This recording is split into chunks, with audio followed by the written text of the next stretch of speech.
the postgraduate level, Rohini Roy Chaudhary, who is a good student, and also she has won herself a name as a singer of Rabindra Sangeet. So I'm sure she's going to talk about commodification of Rabindra Sangeet. I'm sure it will be partly based on her own experience.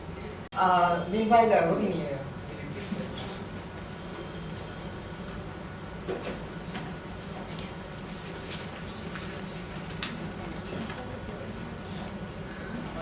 Good morning, everybody.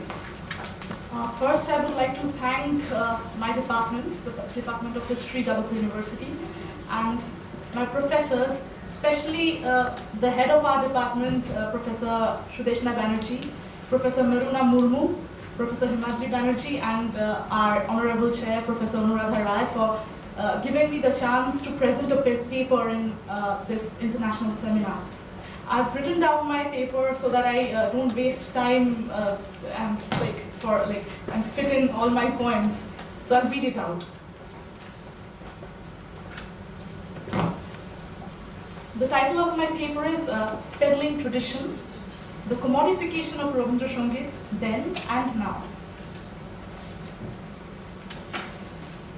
The musical compositions of Rabindranath Tagore were an extension of his poetic endeavors. He had created a unique genre of art music that fused poetry with music, and thus his creations were rebelliously different from the Indian classical tradition. In Tagore's compositions, both lyrics and the music command equal importance and are complementary to each other, unlike the Indian classical compositions. In his compositions, he was eclectic, drawing influence from varied musical genres. He was the first to introduce the Western concept of composer's music into the music of Bengal. His music compositions bear the unmistakable stamp of the composer. Rabindranath was conscious of the primacy of the composer, and in order to protect his music from being subject to the whims of the singers, however competent they may be, he preserved them in a system of Bengali notation created by his elder brother Jyotirindranath. The challenge of the singers of Rabindra Sangeet, therefore, lies in treating the notation as sacrosanct and yet reaching the soul of the composition, an exercise that is akin to the musicians of the West. Rabindranath music, known as Rabindra Sangeet in Bengali, has become an integral part of modernity in the culture of Bengal. He had rightly predicted that Bengalis will never be able to do away with his music, since Rabindra Sangeet has been one of those primary components of culture which defines the Bengali identity. Interestingly, Rabindra Sangeet has transcended the status of being just a genre of music. It is much more than that. With its variety of themes, styles, and the complexity of its sensibilities and nuances, it offers to a Bengali that psychological space which the blues and jazz would do for the Afro-Americans. Therefore, any discussion on Rabindra Sangeet in the context of the global music should take into consideration its local and geographical moorings. Though a result of endless experimentations by the composer, Rabindra Sangeet undoubtedly is deeply rooted in the musical tradition of our country and has been a tradition in itself ever since its creation. This paper deals with the phenomenon of the commodification of Rabindra Sangeet, in other words, peddling of a tradition.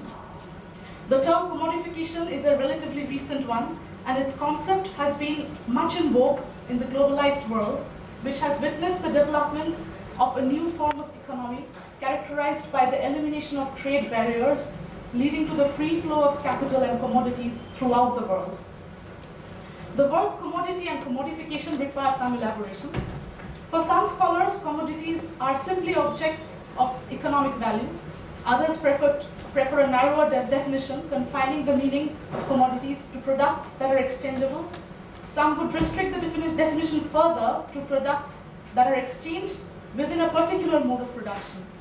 The term commodification refers to the process through which something is brought into the apparatus of commodity exchange and made economically viable.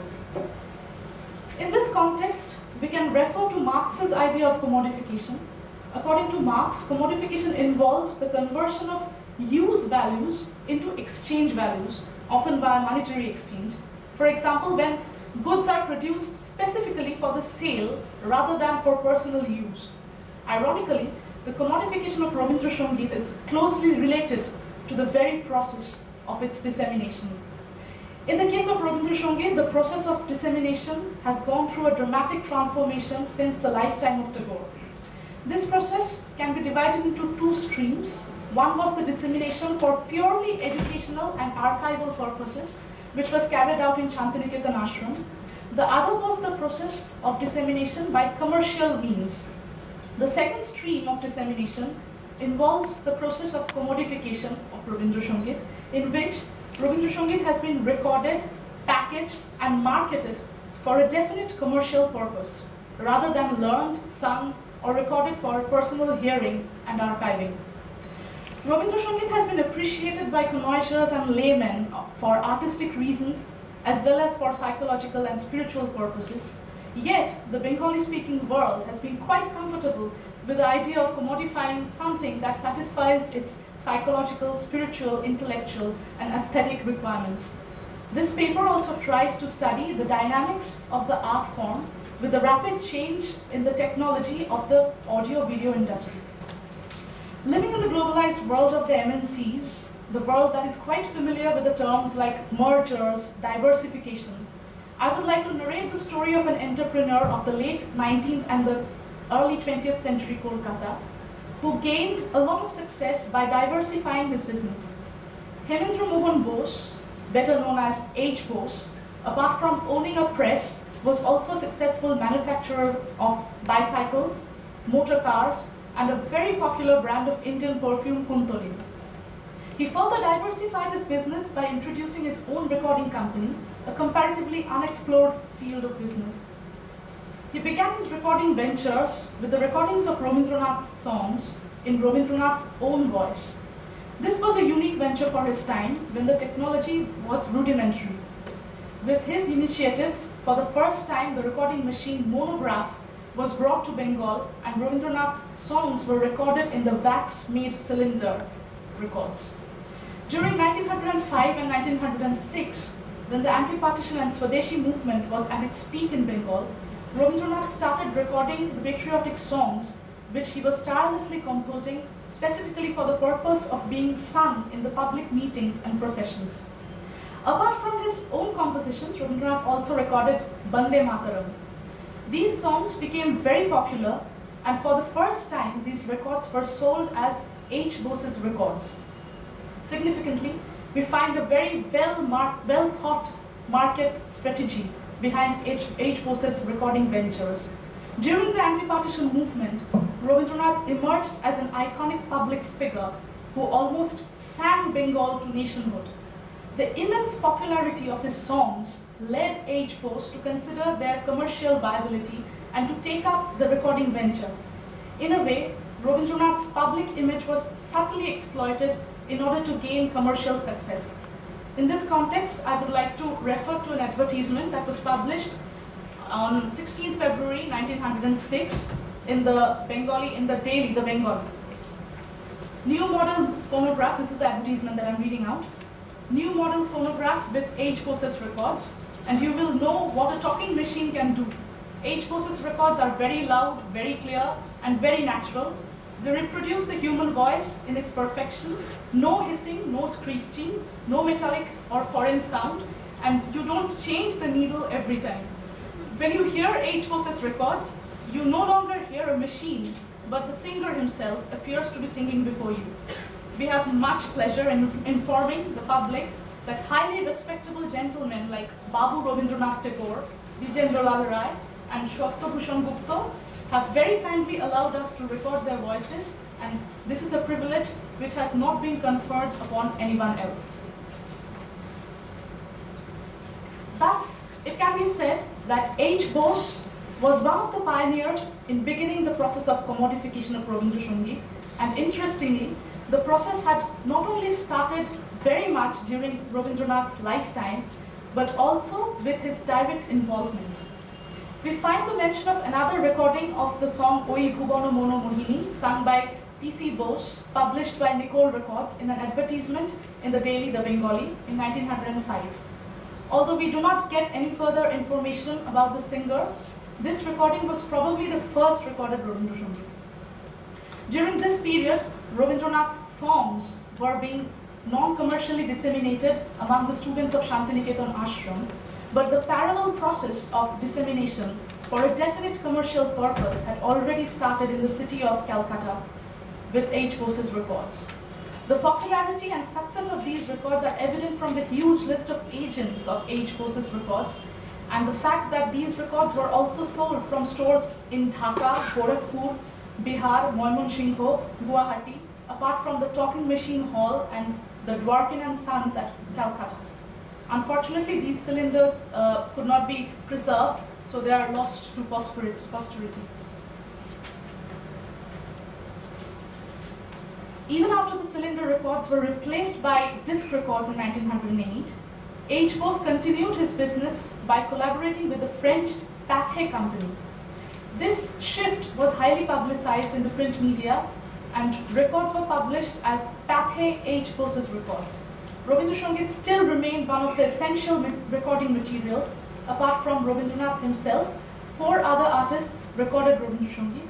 They were Kunal Chandra Sen, singing Dekho Shakha Bhul Kore Bhalobesho Na, Rani Sundari singing Jodi Barono Koro Tobe Gahibo Na, and Biday Korecho Jare Noyono Jale, Surendranath Moitro singing Bohe Nirantoro Ananto Anando Dhara and Darao Amar Akhiro Age, and Manoda Sundari, singing Anando Loke Mongola Loke.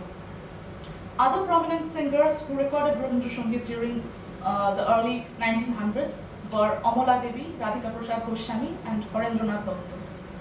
In 1926, 20 years later, since his first recording in 1906, Rabindranath signed a contract with the Gramophone Records and recorded 2 songs. His next major recording was done under the patronage of a new recording company in 1936 and 39, the legendary Hindustan Records.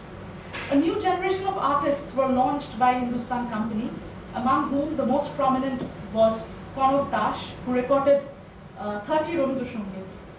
Together with her, recordings of other artists like Rama Majumdar, Shoti Devi, Shahana Devi, Amita Sen, Konika Mukhopadhyay, later Bandyopadhyay, Malati Ghoshal and Shantidev Ghosh had helped in the creation of an exclusive listenership of Rabindra Sangeet and also in the development of an industry for Rabindra Sangeet. The film industry of Bengal as well as Bombay has been utilizing the rich treasure trove of Rabindra Sangeet right from its beginning. Celebrities like Pankaj Mollik, K.L. Saigal, Kanan Devi, and later Hemanta Mukhopadhyay were instrumental in this process.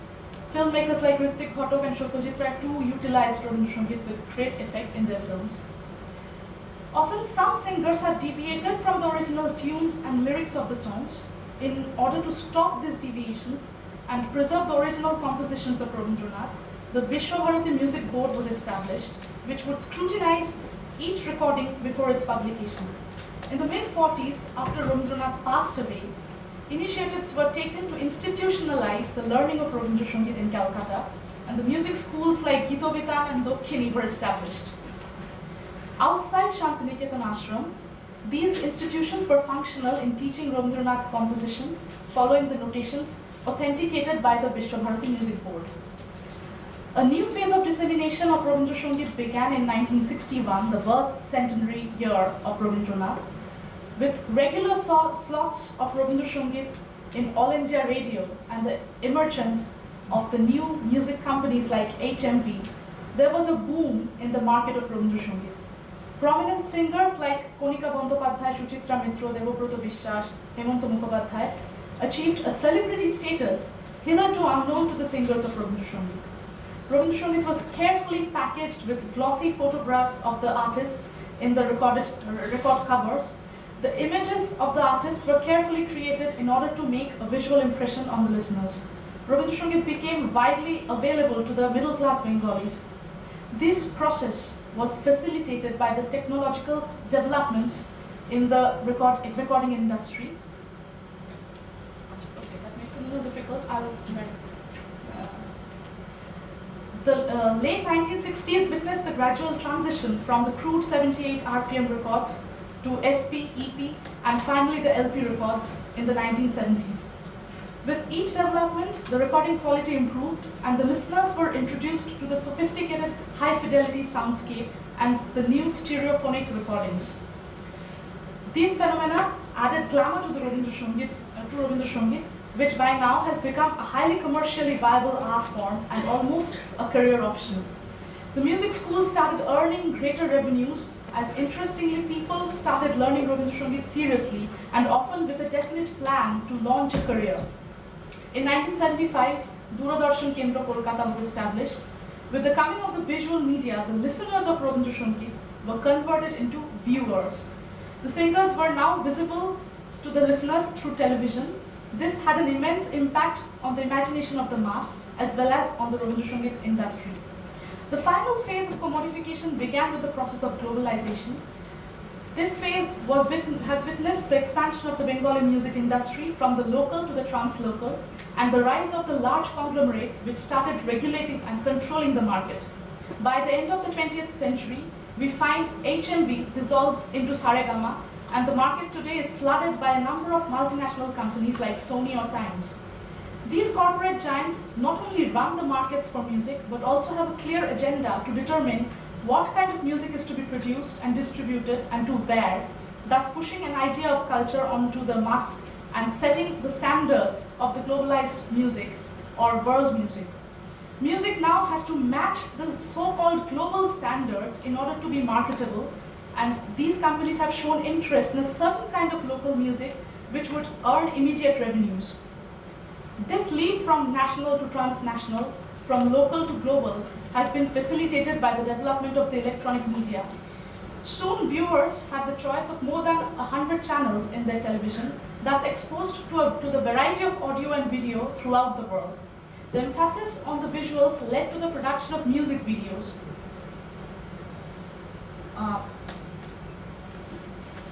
Skip some portions actually. With the turn of the 21st century, the internet service is playing the role of a highway through which thoughts, ideas, and culture are traveling very fast throughout the world.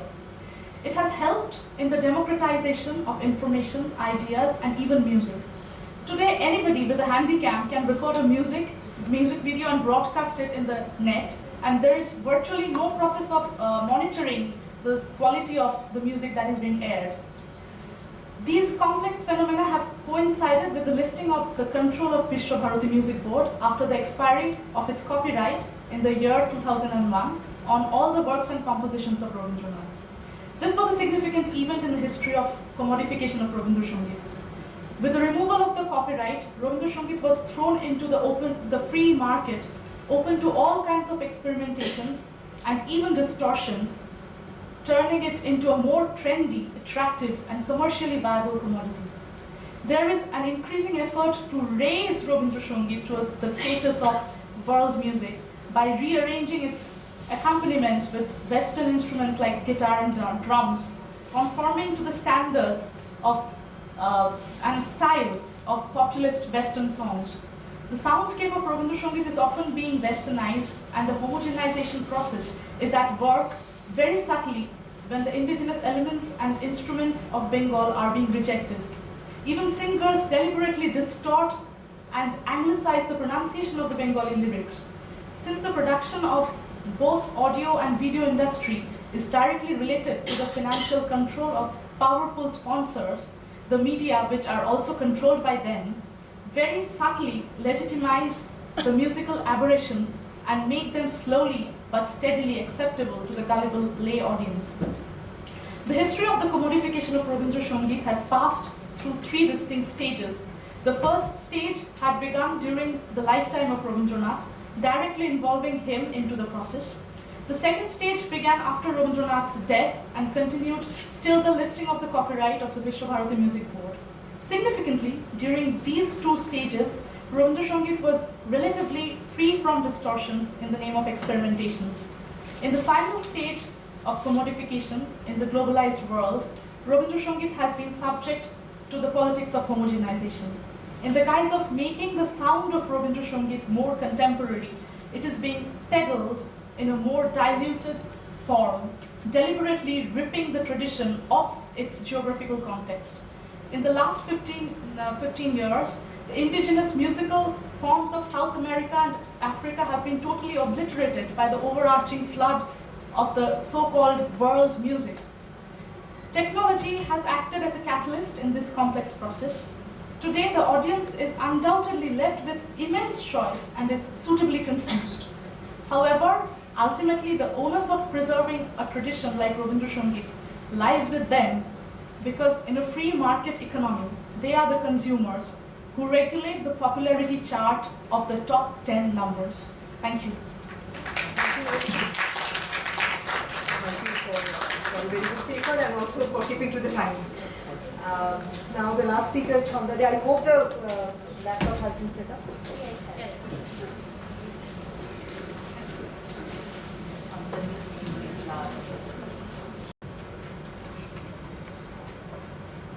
আমি পরপর যাই।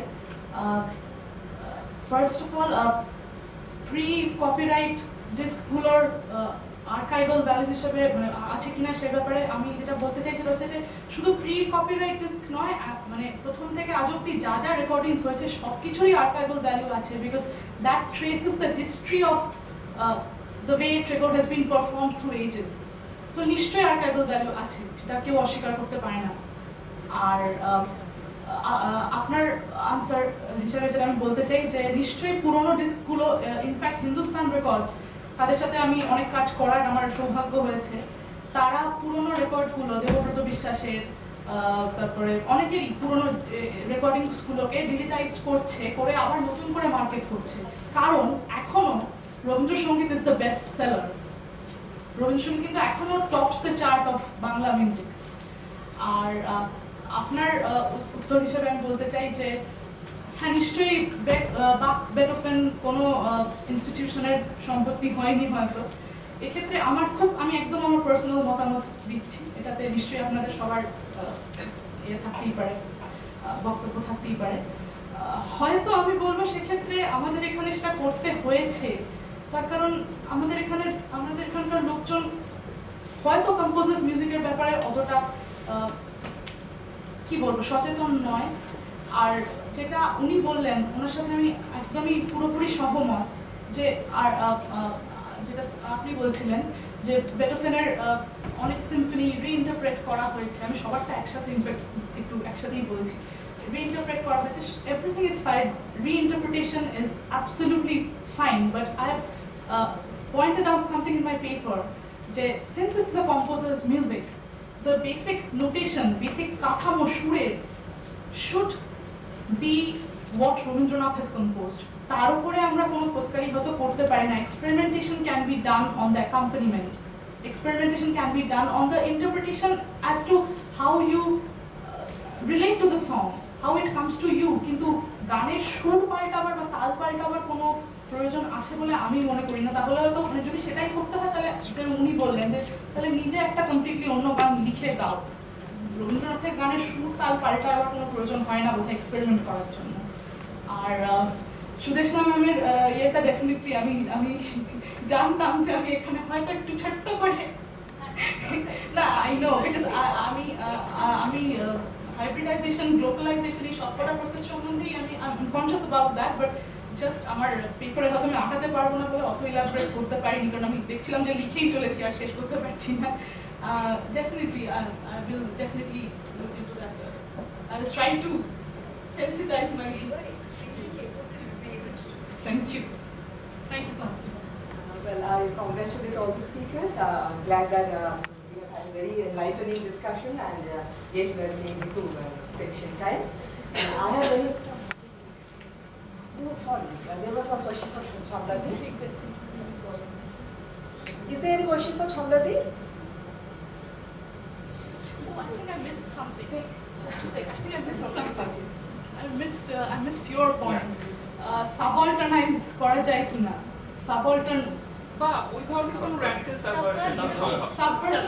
He used the term subaltern, I guess. I also use the word subversion, but actually it was really organization বা ওই ধরনের কোনো radical subversion সম্ভব। মানে আমি কি এটা বুঝবো, তুমি এটা জিজ্ঞেস করছো যে ভদ্রলোক রবীন্দ্রনাথের গান ভদ্রলোক ছাড়া মানে সবার মধ্যে ছড়িয়ে পড়বে কিভাবে?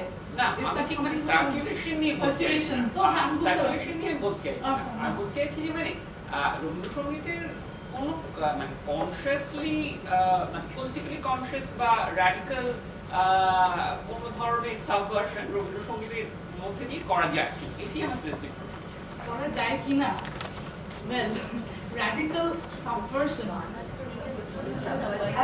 আরেকটু কি পরিষ্কার করে বলা যাবে? আরেকটু হ্যাঁ if you could explain what exactly you কয়েকটা গান দিয়ে বলে দাও না, মানে অসম্ভব সাবভার্সিভ পোটেনশিয়াল আছে এরকম গান। না, আমি বলছি যে মানে সাধারণত যে মানে আমি যেটা বললাম যে বাঙালি ভদ্রলোকের রবীন্দ্রনাথ এবং বিশ্বভারতীর যে ইনস্টিটিউশনাল মনোবলি, সেখান থেকে আমরা একটা যে তোমার পেপারে অ্যাড্রেস করেছো আর কি, যে এখন নিউ লিবারাল ইকোনমির আরেক ধরনের মনোবলি তৈরি হচ্ছে রবীন্দ্রনাথের মধ্যে, সেখানে মার্কেট প্লেয়াররা খুব ইম্পর্টেন্ট রবীন্দ্রসঙ্গীতের ইন্টারপ্রিটেশনের ক্ষেত্রে।